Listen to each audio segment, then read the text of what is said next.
आज बैसाखी पूर्णिमा का अवसर, भगवान शिव से प्रार्थना करें। भगवान स्वयं में सामर्थ्यता है उसमें। महाराज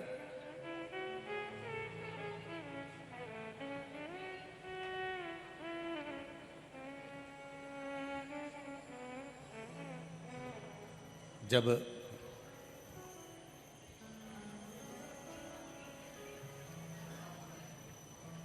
तात्या भोसले जी का मन परिवार से, घर से, कुटुंब से जब समाप्त हो गया,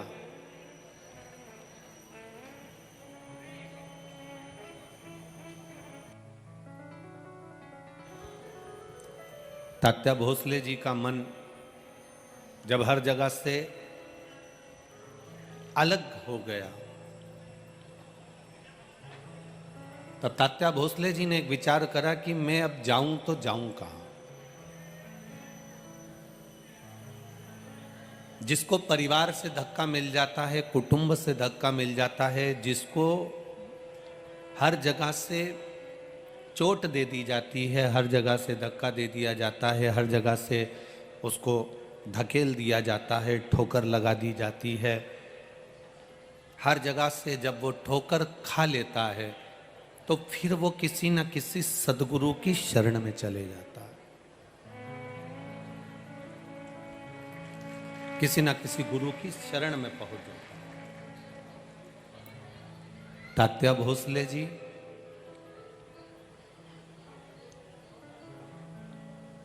जो मानकारी थे,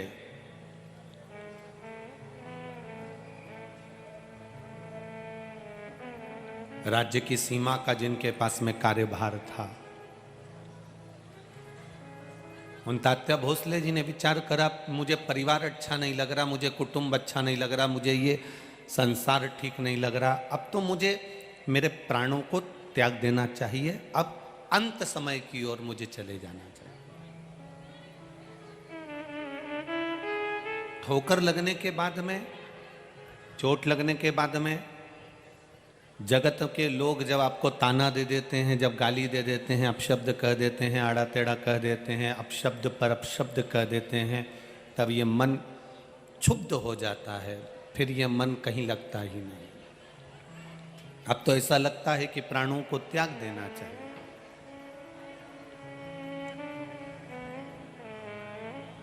और फिर निवेदन करेंगे जो पहले कथा में कहा, फिर कहते हैं, दुनिया के लोगों पर विश्वास करोगे एक दिन टूट जाएगा, दुनिया के लोगों पर भरोसा करोगे एक दिन धोखा दे दिया जाएगा, पर मेरे महादेव पर विश्वास करोगे और भरोसा करोगे तो कभी वो धोखा नहीं देगा। शंकर भगवान पर करा गया विश्वास, शिव जी पर करी गई अटूट श्रद्धा, आपका भरोसा, आपकी दृढ़ता टूटने वाली नहीं है।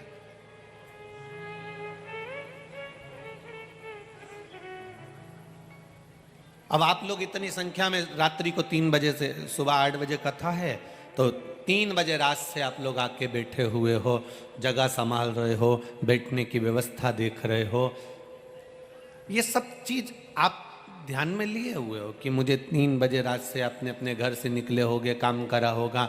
अब जरा विचार करिए, कितना परिवार का त्याग करा, अपनी निंद्रा का भी त्याग करा। नहीं तो तुम सुबह 7 बजे से पहले नहीं उठो, सुबह 7 बजे से पहले नहीं उठो।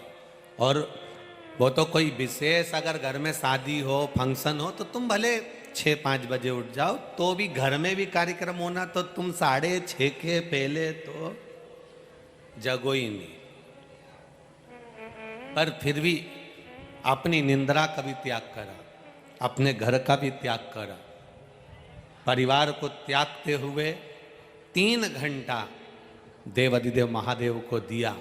जब आप अपनी निंद्रा का त्याग कर सकते हो, अपने घर का त्याग कर सकते हो और कथा स्थल तक पहुंच सकते हो, तो वो भी कैलाश का त्याग कर कर, काशी का त्याग कर कर आपके पास आ सकता है, ये निश्चित था। उसका भरोसा, उसकी दृढ़ता, बस ये मूल है। और आपका भरोसा जब दृढ़ हो जाएगा, आपका विश्वास जब दृढ़ हो जाएगा, तो उससे मिलन निश्चित है।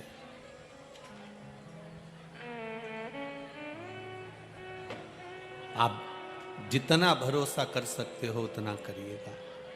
महाराज त्यात्याजी भोसले जी, जिन्होंने अपना घर, अपना परिवार, जहां से उनको ठोकर मिली, जहां से उनको अपशब्द कहा गया, जहां से उनको ताने दिए गए, और उनके वैभव को, उनकी सत्ता को, उनके धन को, उनकी दौलत को हड़पने का प्रयास किया गया।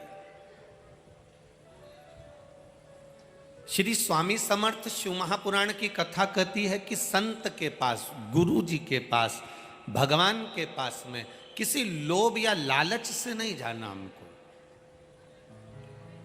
तेरे मंदिर में आना मेरा काम है और मेरी बिगड़ी बनाना तेरा काम।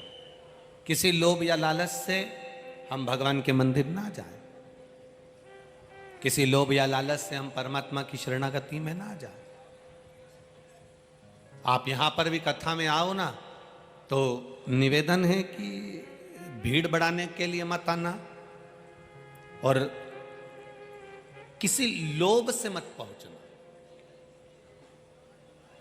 भीड़ बढ़ाने की जगह आप ये प्रयास करना कि मैं कथा में जा रही हूं तो मेरी भक्ति बढ़े, और लोभवश नहीं, परमात्मा को पाने के लिए मैं कथा में आई हूं और मेरा भोलेनाथ मुझे मिलेगा, ये निश्चितता। तो प्राप्त जरूर होगा, मिलेगा जरूर। कितना अच्छा भले प्रशासन ने कहा कि दिन में कथा नहीं करना है।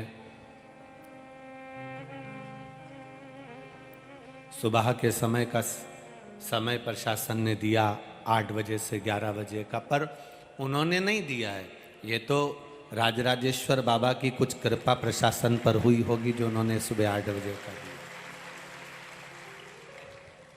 बाबा राजराजेश्वर जो जिस नगर में जहाँ का राजा होता है, उस राजा को सबकी प्रजा की प्रकर रहती है। राजराजेश्वर कहते हैं उसे अकोला का, उसको अपनी प्रजा की चिंता है। अगर ये 1 बजे से कथा में जाएगी तो इसको 2 घंटे पहले कथा में जाना पड़ेगा, मतलब 1 बजे की कथा है, मतलब 10 बजे निकलना पड़ेगा। 10 बजे कथा के लिए जाएगी, कथा समापन होगी 4 बजे। 7 बजे जब यहाँ से 6 बजे तक लाइन से लगकर ट्रैफिक में जाती जाती शाम को 7-8 बजे जाएगी, तो इनका दुकान, व्यापार, व्यवसाय सब कहीं ना कहीं थोड़ा बहुत रुक जाएगा। इसलिए राजराजेश्वर राजा कहते हैं उसको अपनी प्रजा की चिंता लग गई कि किसी की दुकान भी खराब नहीं हो, व्यापार भी खराब नहीं हो, तो उसने सुबह से कथा रखी। इसी को राजराजेश्वर कहते हैं, इसी को राजा कहते हैं, जिसको अपनी प्रजा की चिंता है।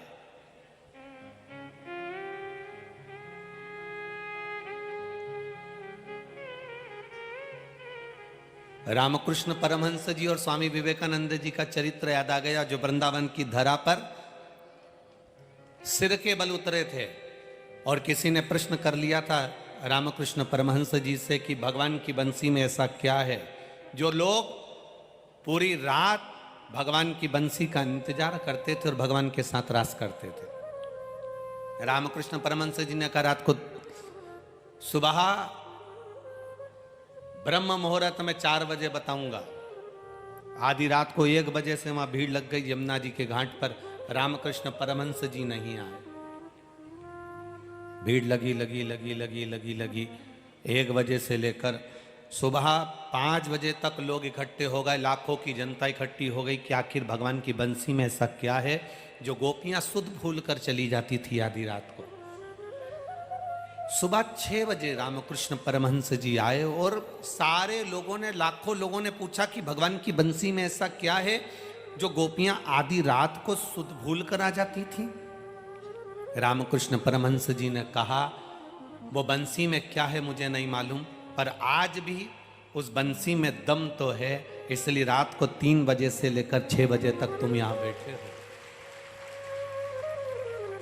हम भी नहीं जानते कि शिव महापुराण में क्या है, हम भी नहीं जानते कि भगवान के शंकर के नाम उच्चारण में क्या है, हम भी नहीं जानते कि शिव तत्व में क्या है, पर इतना जरूर जानते हैं कि शंकर की भक्ति में कुछ तो है जो रात को 3 बजे से आप भी यहां इंतजार कर रहे हैं। शिव महापुराण एक दृढ़ता के साथ में, एक भरोसे के साथ में, एक विश्वास के साथ में।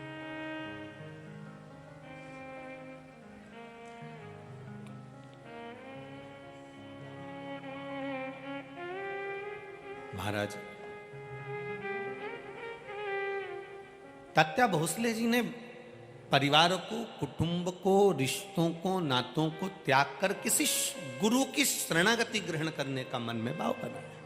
मौका मिले जिंदगी में, बहुत लंबी जिंदगी नहीं है मनुष्य का, जीवन बहुत लंबा नहीं है। पहले तो गारंटी भी थी कि ये 100 साल जी जाएगा, अभी तो किसी की गारंटी भी नहीं कि 100 वर्ष तक जी जाएगा। किसका भरोसा है? एक क्षण का भरोसा नहीं मानव देह का, कब प्राण छूट जाए, कब जाना पड़ जाए, कब इन प्राण के पखेरु उड़ जाएं, इसका किसको अंदाजा, इसका किसको ज्ञान? हम होएं, आप होएं, चाहे दुनिया का कोई व्यक्ति हो, कितना बड़ा भी वो भाग्य का वक्ता क्यों ना हो, कितना बड़ा भी वो भविष्य का वक्ता क्यों ना हो, पर मृत्यु पर उसका कोई कमांड नहीं हो सकता। मृत्यु सत्य है, इसलिए कहा जाता है राम नाम सत्य। मृत्यु की सत्यता है, उसको कोई नकार नहीं सकता। और जब मृत्यु सत्य है तो उसका विचरण, उसका विचार करना, उसका चिंतन करना। तात्या भोसले जी ने विचार करा कि अब मुझे यहां पर परिवार में, नातों में, रिश्तों में, कुटुंब में, कबीले में नहीं रहना, अब मुझे छोड़कर भगवान की भक्ति की ओर अग्रण्य होना। मुझे भगवान का भजन करना है, मुझे स्मरण करना है, मुझे भक्ति करना है, मुझे मंत्र जाप करना है, मुझे नाम जाप करना है। और तात्या भोसले जी छोड़कर श्री स्वामी समर्थ जी के पास में पहुंच गए।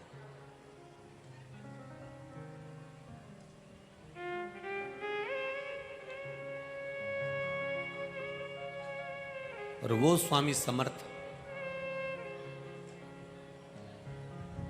दुनिया के लोग कहते हैं कि ये दत्त का अवतार है, दुनिया के लोग कहते हैं ये नरसिंह जी का अवतार है, पर कभी आपने अगर श्री स्वामी समर्थ जी का दर्शन किया हो तो उनके गले में एक रुद्राक्ष, अंतिम समय तक प्राण छोड़ने के कुछ देर पहले उन्होंने अपना रुद्राक्ष उतार कर अपने एक भक्त को दे दिया था। पूरी जिंदगी उनके गले में एक रुद्राक्ष पड़ा रहा, वो श्री स्वामी समर्थ जी थे। एक रुद्राक्ष अपने गले में धारण करते हैं। कोई कहता है कि दत्त के अवतार है, कोई कहता है शिव के अवतार है, कोई कहता है ब्रह्मा के अवतार है, कोई कहता है नारायण के अवतार है, कोई कहता है राम के अवतार है, कोई कहता है कृष्ण के अवतार है। पर कोई सद्गुरु, कोई संत, कोई साधु, कोई सन्यासी, कोई तपस्वी, कोई साधक, कोई उपासक जब भी भजन करता है, जब भी मंत्र जाप करता है, जब भी नाम जाप करता है, जब भी नाम स्मरण करता है, जब मंत्र में डूबा रहता है, नाम में डूबा रहता है, नाम स्मरण में डूबा रहता है, महाराज वो किसका अवतार है ये तो नहीं कह सकते, पर इतना जरूर कह सकते हैं जो भगवान की भक्ति में डूबने वाला संत होता है, साधु होता है, सन्यासी होता है, इसको बंद कर बाबा, सन्यासी होता है, तपस्वी होता है, साधक होता है, उपासक होता है, वो किसका अवतार है ये नहीं कह सकते, पर इतना जरूर कह सकते हैं कि वो भगवान शिव का, राम का, कृष्ण का, दत्त का कृपा पात्र होता है, इसलिए करुणा कर सकते।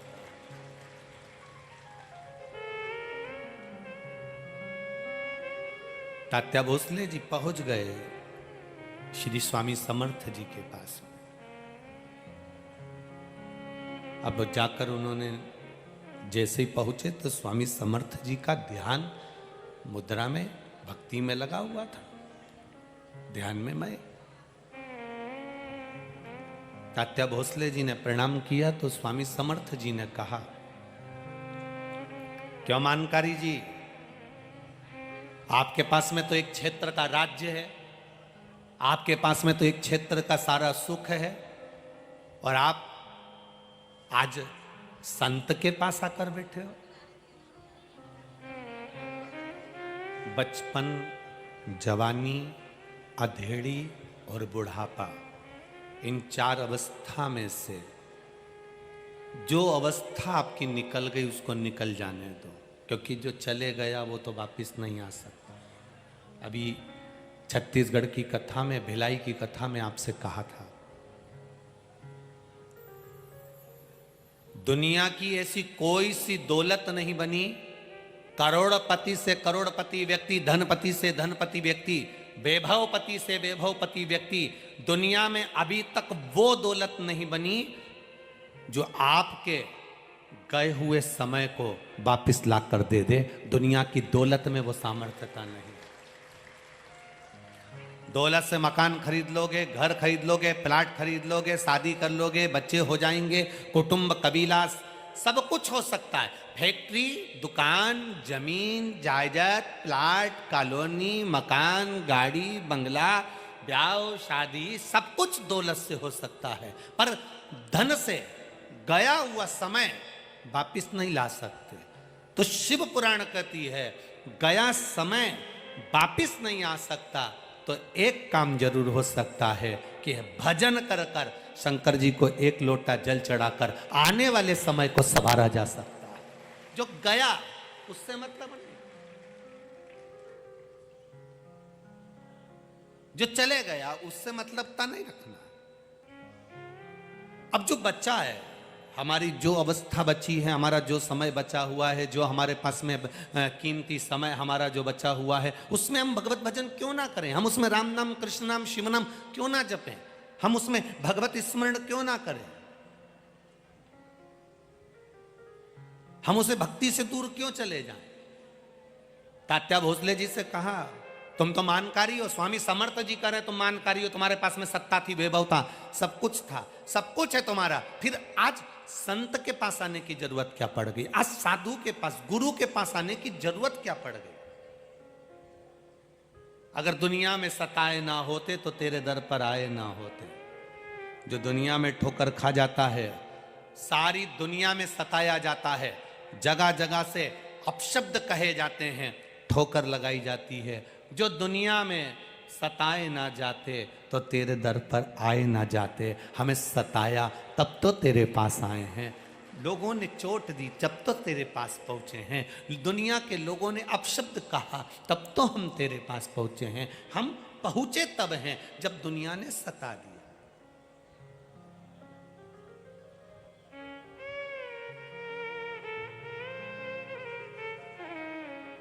कितने किस्मत वाले हो आकोला वालों, जरा विचार करिएगा, तुम्हारा भाग्य देखिए कितना प्रबल होगा। आज पूर्णिमा का दिन और कथा श्रवण करने को मिल रही है, भाग्य देखिएगा। यहाँ पर बहुत सारे शासकीय कर्मचारी भी लगे हैं, कोई डॉक्टर होने लगे हैं, कोई पुलिसकर्मी लगे हैं, कोई नगर पालिका के लगे हैं, कोई सेवादार लगे हैं, कोई सेवक में लगे हैं, कोई कार्यकर्ता लगे हैं। कभी जितने भी शासकीय कर्मचारी यहाँ लगे हों, चाहे पुलिस के लगे हों, डॉक्टर के लगे हों, चाहे प्रशासनिक आदि के लगे हों, कभी विचार करना, चित्त विट्टी में बैठकर, कभी एकांत में बैठकर विचार करना, अभी तक जो नौकरी करी वो दुनिया की करी, पर 7 दिन की नौकरी महादेव की करने को मौका मिला। दुनिया की नौकरी करी, उसने तनख्वाह दी। जो तनख्वाह दुनिया की नौकरी करी, जो तनख्वाह गवर्नमेंट ने दी, वो तनख्वाह पत्नी और बच्चों के काम आई। पर ये 7 दिन की जो नौकरी तुम कर रहे हो सेवा की, ये तनख्वाह वो देगा और उसी के काम आएगी, ये निश्चितता जो उसने दिया। 7 दिन आप सेवा कर रहे हैं, 7 दिन सेवा में लगे हैं, भगवत भजन में लगे हैं, नौकरी की जगह नौकरी कर रहे हैं, कथा की जगह कथा सुन रहे हैं, ड्यूटी भी चल रही है और कथा भी चल रही है। अर्थात वो वही शिव महापुराण की कथा वही तो कहती है, चलती हुई दुकान में प्लाट ले लीजिए। चलती हुई दुकान में आपकी दुकान अच्छी चल रही है, व्यापार अच्छा चल रहा है, तो चलते चलते व्यापार में पत्नी के जेवर भी बना लो। चलती चलती दुकान में प्लाट भी ले लो, चलती चलती दुकान में मकान भी ले लो। अगर दुकान नहीं चलेगी ना तो पत्नी के जेवर बना पाओगे, ना प्लाट ले पाओगे, ना मकान ले पाओगे, ना दुकान ले पाओगे। उसी तरह चलती हुई नौकरी में भी अगर भगवान शंकर की कथा मिल जाए तो समझ लो कि जीवन सार्थक हो गया। हाथ पैर चल रहे हैं, शरीर चल रहा है, और हमारे ये शरीर जब चल रहा है उस चलते में भगवत भजन हो जाए, इससे बढ़कर सुख और क्या होगा।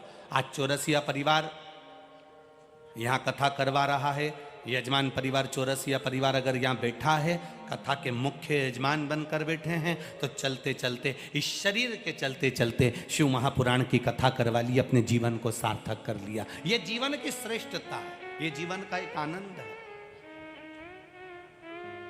और इसी को श्रेष्ठता तात्या भोसले जी से कहा, मानकारी जी, स्वामी समर्थ जी करें आप मानकारी, आपके पास में सत्ता है, वैभव है, और आप मेरी शरण में आज यहां आकर बैठे हो, संतों के पास में, आज साधु के पास में, सदगुरु के पास में आकर बैठे हो, क्या बात है। तात्या भोसले जी ने कहा, अब मेरा मन परिवार में नहीं लगता, अब मेरा मन कुटुंब में नहीं लगता, अब मेरा मन ऐसा करता है कि कुछ देर परमात्मा की भक्ति करी जाए, अब कुछ देर भगवान का भजन करा जाए।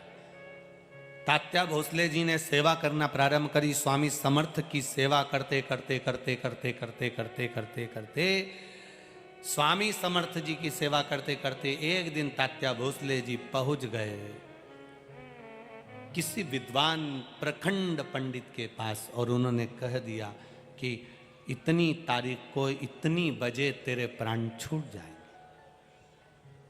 तू मर जाएगा। तात्या भोसले जी ने जब सुना प्रसन्न हो गए, जाना तो सबको है, ऐसा कोई मनुष्य पैदा ही नहीं हुआ जो नहीं जाएगा। हो सकता है अकोला में ऐसा कोई हो तो बात दूसरी है जो नहीं जाएगा, पर आया है सो जाएगा। तुम बादाम भी खा लोगे तो भी मरना है, और रसगुल्ला खा लोगे तो भी मरना तो निश्चित है। ऐसा संसार में कोई नहीं जन्मा जो मरेगा नहीं। परंतु आज के जमाने में किसी व्यक्ति से कह दो, एक बहू सास से कह दे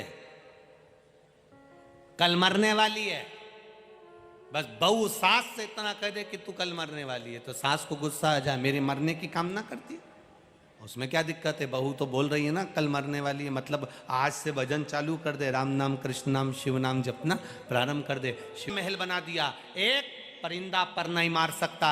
एक अनार का रस जिस गिलास में जिस पात्र में भरा कर जा रहा था, उस पात्र के नीचे की पेंदी में तक्षक नाग चिपक कर अंदर चले गया, और जब राजा परीक्षित के सम्मुख में तक्षक नाग पहुंचा तो तक्षक ने कहा, तेरा समय आ गया, तेरा काल आ गया। राजा परीक्षित नैनों में जल, हाथ जोड़कर कहते हैं, आप अपना कर्म करिए, मैं अपना कर्म करूंगा। राजा भक्ति करने लगे, भजन करने लगे, और तक्षक नाग पांव के अंगुष्ठ में डस लेता है। जरा विचार करिएगा, पांव के अंगूठे में ही तक्षक नाग क्यों डस रहा? क्या पूरे शरीर में कहीं तक्षक नाग को डसने के लिए जगह नहीं मिली? पांव के अंगुष्ठ में इसलिए डस रहा है क्योंकि भगवान की भक्ति में राजा इतना डूब गया था कि इसके चरणों को मैं प्रणाम भी कर लूंगा और इसके चरणारविंद का रस तत्व मैं ग्रहण कर लूंगा तो मेरी भी जिंदगी सार्थक हो जाएगी। चरण के अंगुष्ठ में डस रहा। देवी भागवत में लिखा है कि तक्षक नाग ने जब अंगुष्ठ में डसा, परीक्षित के चेहरे पर मुस्कुराहट थी क्योंकि उसको भगवत पद की प्राप्ति थी।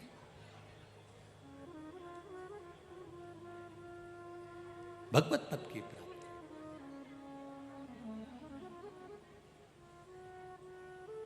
भजन की प्राप्ति, इच्छा। इतनी धूप पड़ रही है, गर्मी पड़ रही है, तपन पड़ रही है, और आप धूप में बैठे हो, यहाँ देखो माताएं बैठी, उधर पीछे देखो तो जगह नहीं, सब भरे पड़े हुए हैं, सारे पंडालों में लोग भरे हुए हैं, धूप में खड़े हुए हैं। अर्थात आपके भीतर कहीं ना कहीं शिव भक्ति तो है, और वो भक्ति है तो काल भी डरता है भक्त के पास आने के लिए। अकाल मृत्यु वो मरे जो काम करे चंडाल का, और काल उसका क्या बिगाड़े जो भक्त हो महा काल का। जो शिव का उपासक है उसके लिए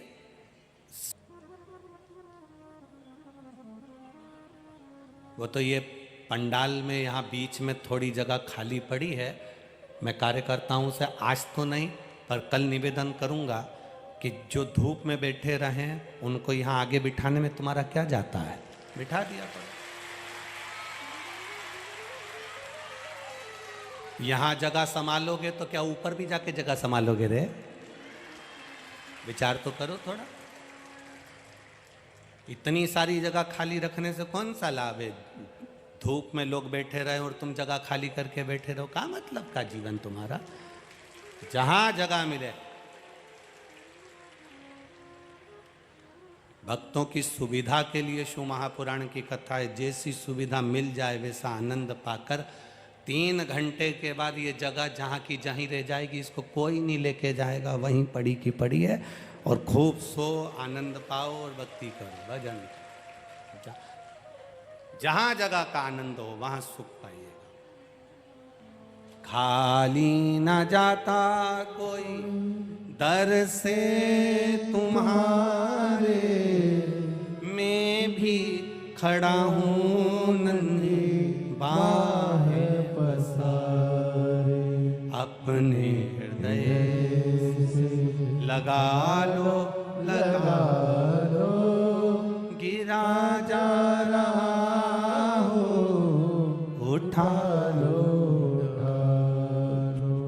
शिव कथा कह रही है, भगवान शंकर की पावन कथा रसतत्व ग्रहण करने का भाव वर्णित कर रहा है महाराज।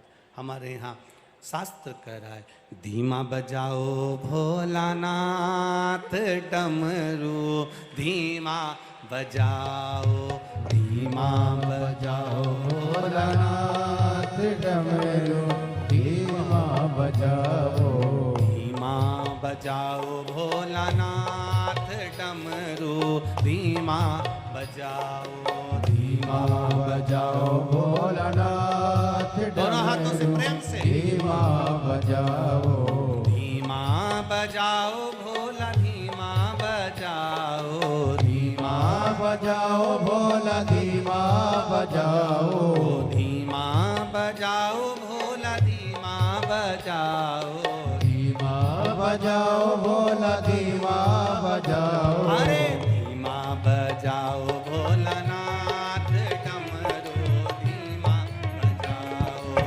धीमा बजाओ भोलानाथ डमरू, धीमा बजाओ। दोनों हाथों से ताली से बजाते हो।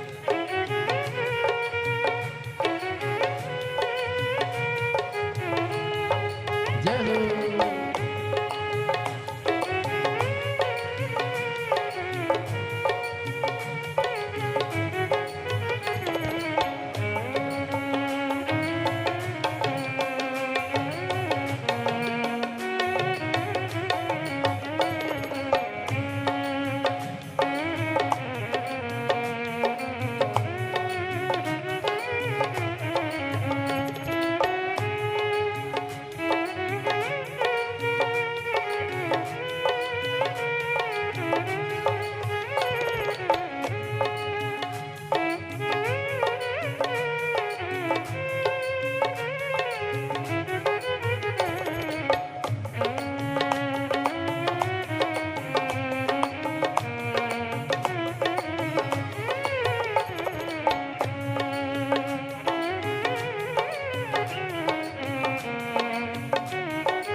धुन सुन के ब्रह्मा जी आए, डमरू की धुन सुन के ब्रह्मा जी आए, ओ ब्रह्मा जी आए संग ब्रह्माणी को लाए, ब्रह्मा जी आए संग ब्रह्मणी को लाए। अरे धीमा बजाओ भोलानाथ डमरू धीमा बजाओ, धीमा बजाओ भोलानाथ डमरू धीमा बजाओ, ओ धीमा बजाओ भोलानाथ डमरू धीमा बजाओ, धीमा बजाओ भोलानाथ डमरू धीमा बजाओ। आओ से बड़े आनंद के साथ।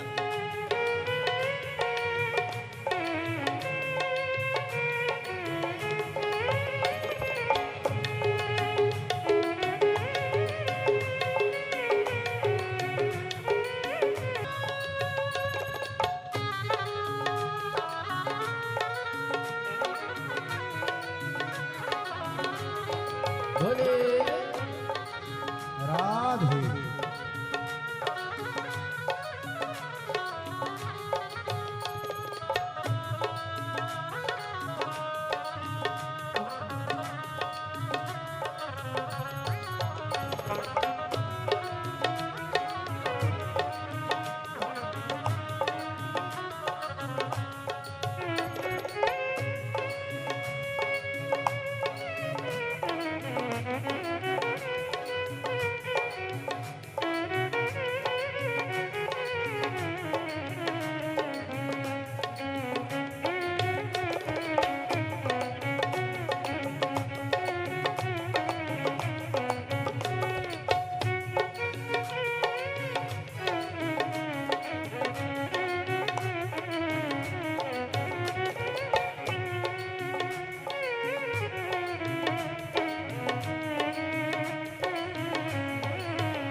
डमरू की धुन सुन के राम जी आए, डमरू की धुन सुन के राम जी आए, ओ राम जी आए संग सीता को लाए, राम जी आए संग सीता को लाए, ओ राम जी आए संग सीता को लाए, राम जी आए संग सीता को लाए। अरे धीमा बजाओ भोलानाथ डमरू धीमा बजाओ, धीमा बजाओ भोलानाथ डमरू धीमा बजाओ, ओ धीमा बजाओ भोलानाथ डमरू धीमा बजाओ, धीमा बजाओ भोलानाथ डमरू धीमा बजाओ।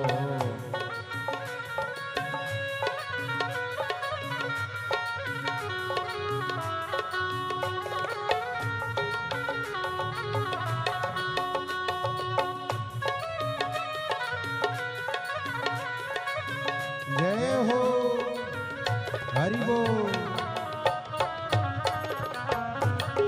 राधे।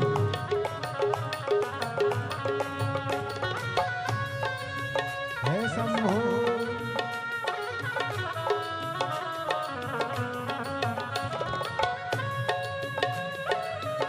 राधे।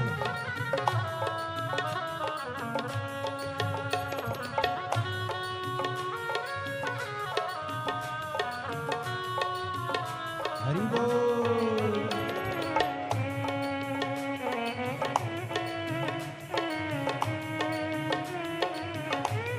जय हो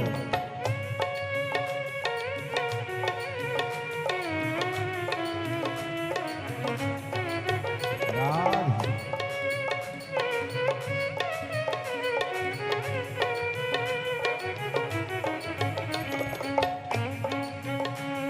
हरि बोल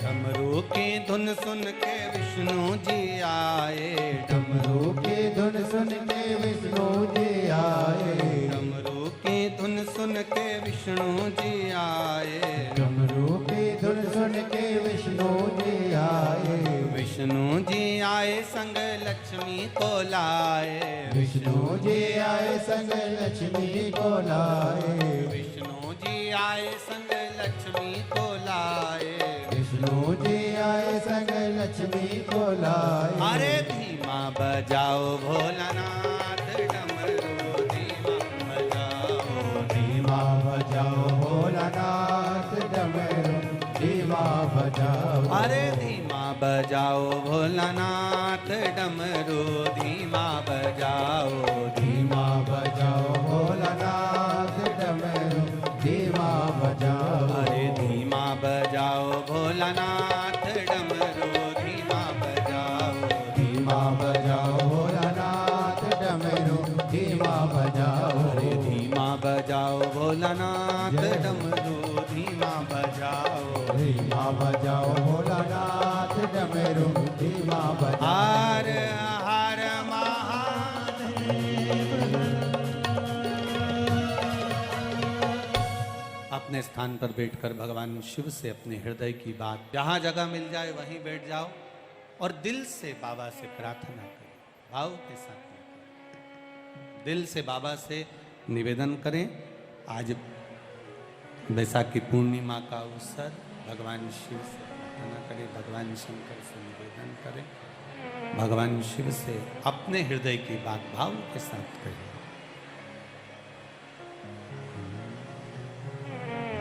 श्री शिवाय नमस्तु, श्री शिवाय नमस्तु, श्री शिवाय नमस्तु, श्री शिवाय नमस्तु, श्री शिवाय नमस्तु। भोला सब दुख काटो मारा, ओ भोला सब दुख काटो मारा। शिव शंकर जपू तेरी माला, भोले बाबा जपू तेरी माला, भोला सब दुख काटो मारा।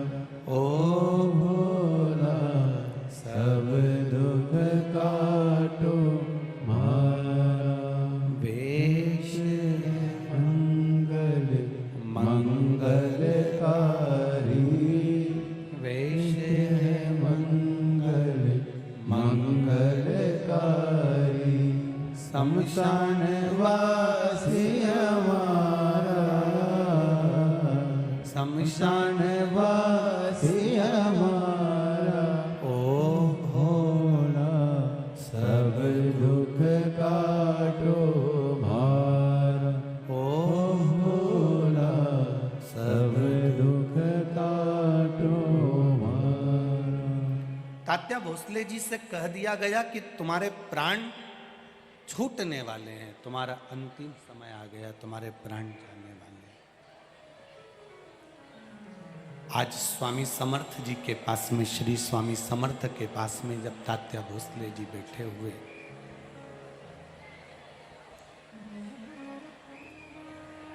चरण दबा रहे थे, श्री स्वामी समर्थ जी के जब चरण दबा रहे हैं, चरण दबाते दबाते दबाते दबाते तात्या भोसले जी के आंखों से अश्रु श्री स्वामी समर्थ के चरणों पर गिरा। जब श्री स्वामी समर्थ जी के चरणों पर अश्रु गिरा, गिरते से ही श्री स्वामी समर्थ जी ने तात्या भोसले जी से कहा, तात्या सुन,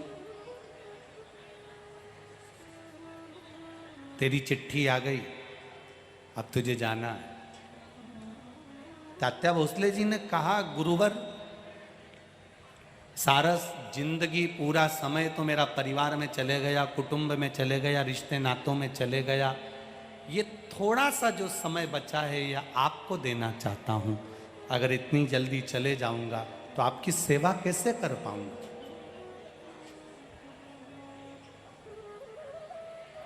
श्री स्वामी समर्थ जी ने तात्या भोसले जी से कहा, तो एक काम करना, बैठे रहना, मैं सो भी जाऊं तो चरण छोड़कर मत जाना। सारी दुनिया की दौलत कहीं लुटाई जा रही हो, सारी दौलत, दुनिया का संपदा, वैभव, सत्ता लुटाई जा रही हो, और किसी एक स्थान पर कोई सतगुरु आपको मिल रहा हो, तो दुनिया की दौलत छोड़ देना, पर सतगुरु के चरण मत छोड़ना। किसी संत, साधु, सन्यासी, तपस्वी, साधक, उपासक जो भगवान की अविरल भक्ति में डूबा हुआ है, उसके चरण की सेवा मिली है तो वो ना छोड़ी जाए। बस यमदूत आए तात्या भोसले जी को लेने के लिए, बुलाते रहे, पर तात्या भोसले जी से भगवान स्वामी समर्थ ने कह दिया था कि चरण मत छोड़ना, कुछ भी नहीं होगा। शिव महापुराण की कथा कहती है, जो एक लोटा जल चढ़ाना नहीं छोड़ता, महाकाल उसका हाथ कभी नहीं छोड़ता। शिव का द्वार भगवान शंकर के चरणारविंद, सदगुरु के चरणारविंद, संत, साधु, सन्यासी, तपस्वी, साधक, उपासक के चरणारविंद जो पकड़ कर रखता है। फिर निवेदन करेंगे, जो बड़ों की इज्जत करता है, माता पिता का सम्मान करता है, बड़ों का आदर करता है, बड़ों का सत्कार करता है, बुजुर्ग का, माता पिता का, गुरुजन की जो इज्जत करे, सम्मान करे, आदर करे, उसको पर्स में दवा लेकर चलने की जरूरत नहीं पड़ती, वो दुआ लेकर चलना प्रारंभ कर दे। उसको फिर पर्स में दवा लेकर चलने की जरूरत नहीं पड़ेगी। जो गुरु का आदर कर रहा है, माता पिता की सेवा कर रहा है, माता पिता के चरणों को प्रणाम कर रहा है, घर के बुजुर्गों के चरणों को प्रणाम कर रहा है, घर के बड़ों को आदर दे रहा है, घर के बुजुर्गों का सम्मान करे, आदर दे, सत्कार करे। एक भक्त को जो पहचान जाए, एक साधुजन, गुरुजन, सन्यासी जन, तपस्वी, साधक, उपासक की जो सेवा में लगा हुआ है, उसको जेब में, पर्स में दवा लेकर चलने की जरूरत नहीं पड़ती, दुआ उसके साथ हर पर चलती है। बड़ों का आदर करने वालों के साथ में बड़ों की दुआ उसके साथ चलती है, तो उसको तकलीफ नहीं भोगना पड़ती, उसको कष्ट नहीं भोगना पड़ता।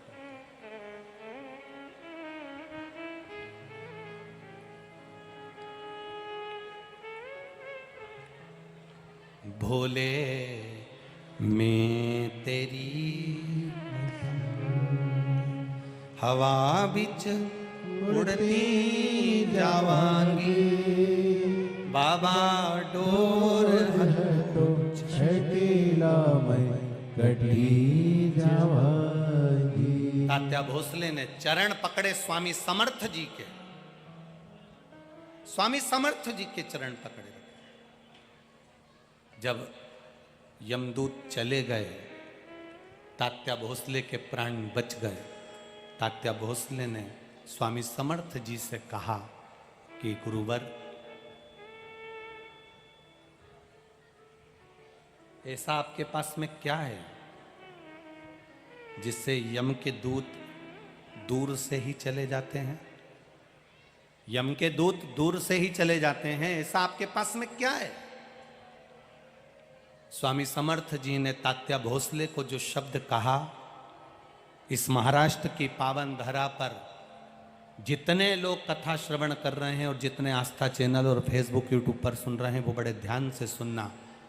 तात्या भोसले जी से स्वामी समर्थ जी ने कहा, तात्या, भजन करने वाला, भक्ति करने वाला, शिव तत्व को जानने वाला शंकर भगवान के एक रुद्राक्ष को गले में धारण करने वाला, अगर तुम नहीं भी रुद्राक्ष पहने हो, तुम नहीं भी शंकर के मंदिर जाते हो, तुम शंकर के मंदिर में एक लोटा जल भी नहीं चढ़ाते हो, तुम कभी किसी गुरु की शरणागति नहीं गए, पर किसी रुद्राक्ष पहनने वाले के पास या भगवान की भक्ति करने वाले के पास या भजन करने वाले के पास अगर मात्र जाकर बैठ गए हो और उसके शरीर का मात्र स्पर्श भी अगर तुमको हो रहा है तो यम के दूत बंदी बना नहीं सकते, वो यमदूत भी दूर हट जाते हैं,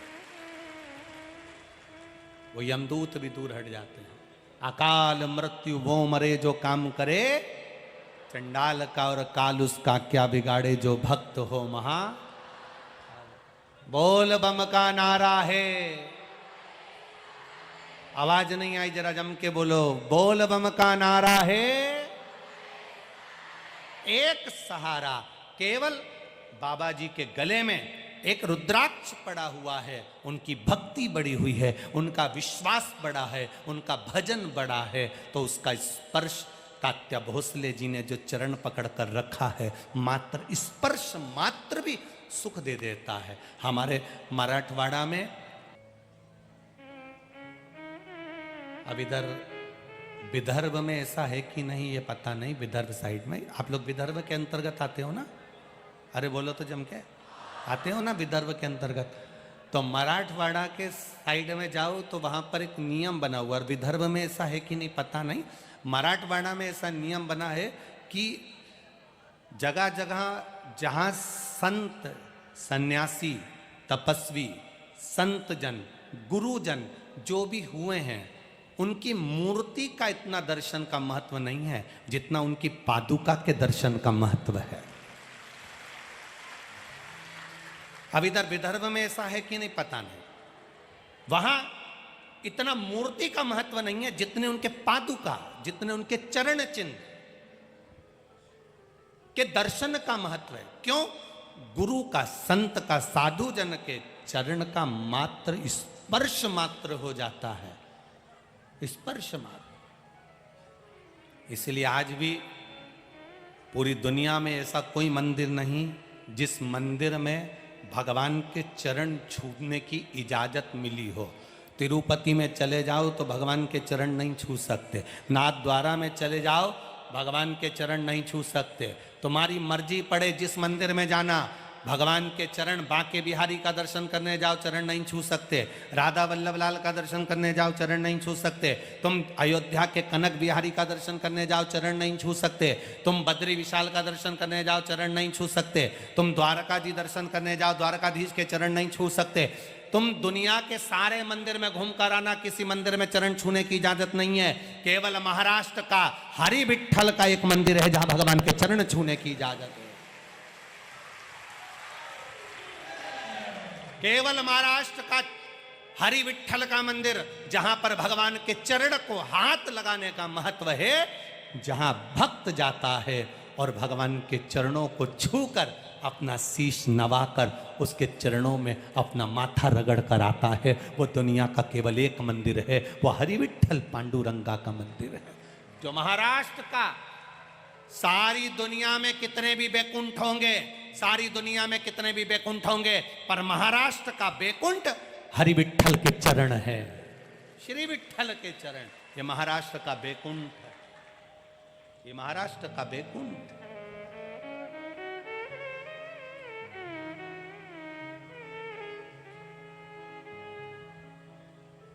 केवल एक बैकुंठ था। कौन ने मांगा था? हरि विठ्ठल के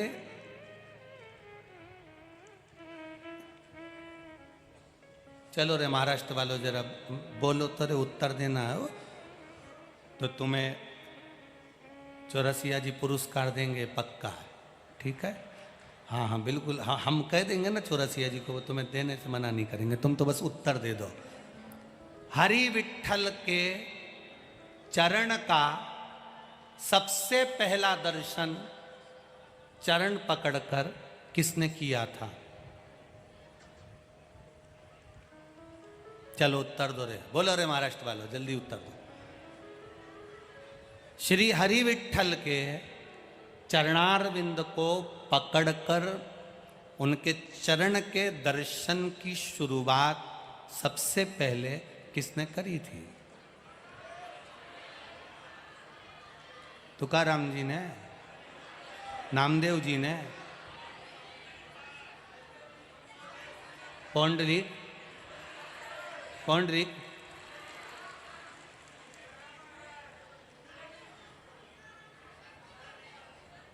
संत तुकाराम जी, संत ज्ञानेश्वर जी, पौंडलिक जी,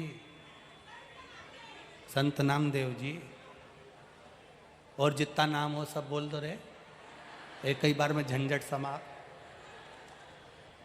सबसे पहले चरण पकड़े, प्रणाम किया, और चरण पकड़ने की, छूने की शुरुआत, नमन करने की शुरुआत हरि विठल के चरणों को श्री नर हरिदास सुनार ने करी थी।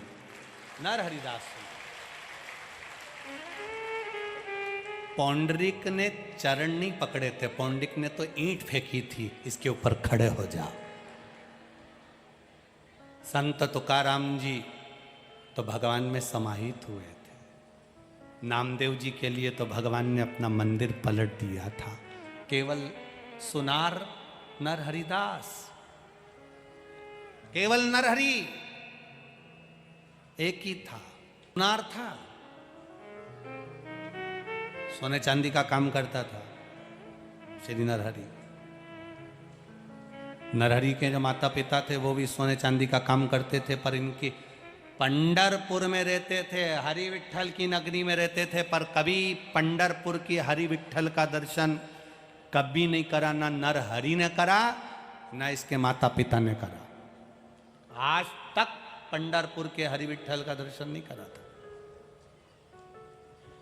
अब सोचिएगा जरा, पंढरपुर में रह रहा है, वो कहते हैं नदी में रह रहा है और मगरमच्छ से मेल कर रहा है। जरा सोचिएगा। अब नरहरि, उनके माता पिता स्वर्णकारों का गौरव, सुनारों का गौरव नरहरि, जो पंढरपुर में रहते हैं, जिनके माता पिता मल्लिकार्जुन भगवान की सेवा करते हैं, शंकर जी के मंदिर जाते हैं, शिव जी को एक बेलपत्र चढ़ाते हैं, एक लोटा जल चढ़ाते हैं। शंकर की भक्ति के सिवाय वो कभी अपनी दुकान छोड़कर हरि विठल का दर्शन करने तक नहीं गए,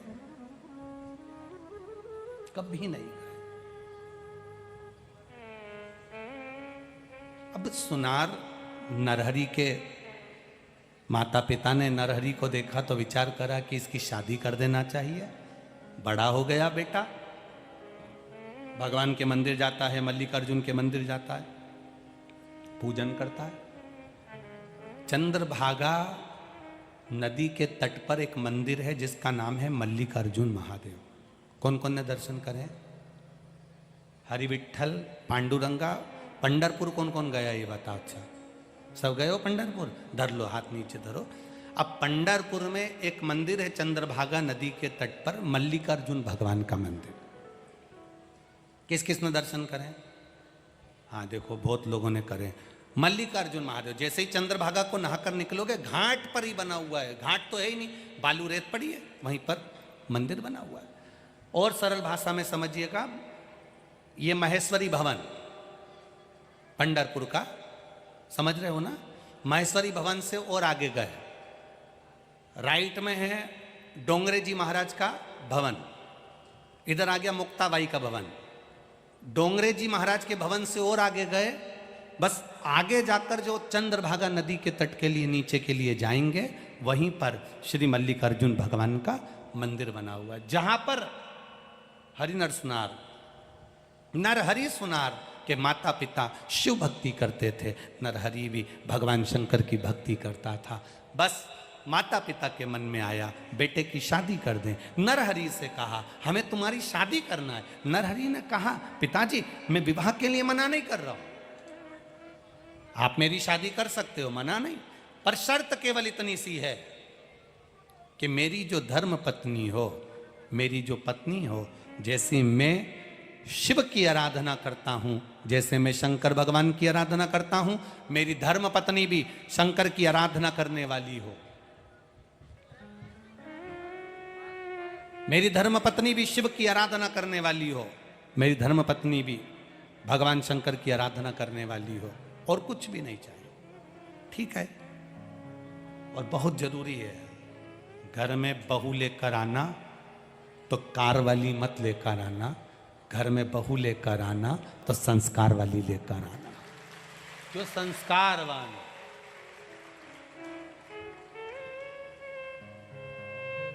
लड़की ज्यादा पढ़ी लिखी है, उसके हिसाब से लड़का देखना।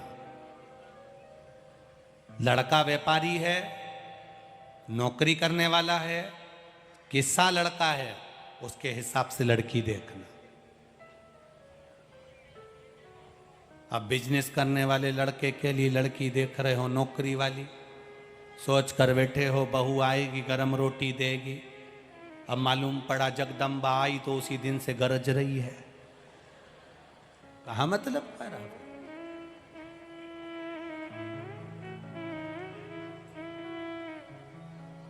जैसा वर है वैसे हिसाब से कन्या देखिए, कन्या के हिसाब से वर देखिए। माता पिता से कहा मेरे लिए लड़की देखो तो ऐसी देखना जो भगवान की भक्ति करने वाली हो, भजन करने वाली हो, शिव महापुराण की कथा का रसतत्व ग्रहण करने वाली हो, शंकर का अनुमोदन करने वाली हो, शंकर जी पे एक बेलपत्र चढ़ाने वाली हो, शंकर भगवान पर एक लोटा जल चढ़ाने वाली हो। मालूम पड़े कन्या बच्ची बेटी रोज शंकर जी के मंदिर जाती हो, और पति ऐसा मिल जाए जो मंदिर जाए तो गाली बके, मंदिर जाने नहीं दे, कथा में जाने नहीं दे, सत्संग में जाने नहीं दे, भजन में जाने नहीं दे, बड़ा बड़ा चिल्ला चोट करे, बहुत क्रोध करे। अब करो तो करो क्या? तो नरहरि ने कहा, नरहरि सुनार बोले कि पिताजी मेरी शादी करना, लड़की ऐसी होना चाहिए जो शंकर जी की भक्त हो। अब इनको लड़की देखी तो गंगा नाम की कन्या के साथ में इनका विवाह हो गया। शिव की उपासक थी, उसका एक काम था गंगा का, शंकर मंदिर में नंदी के पास जाना,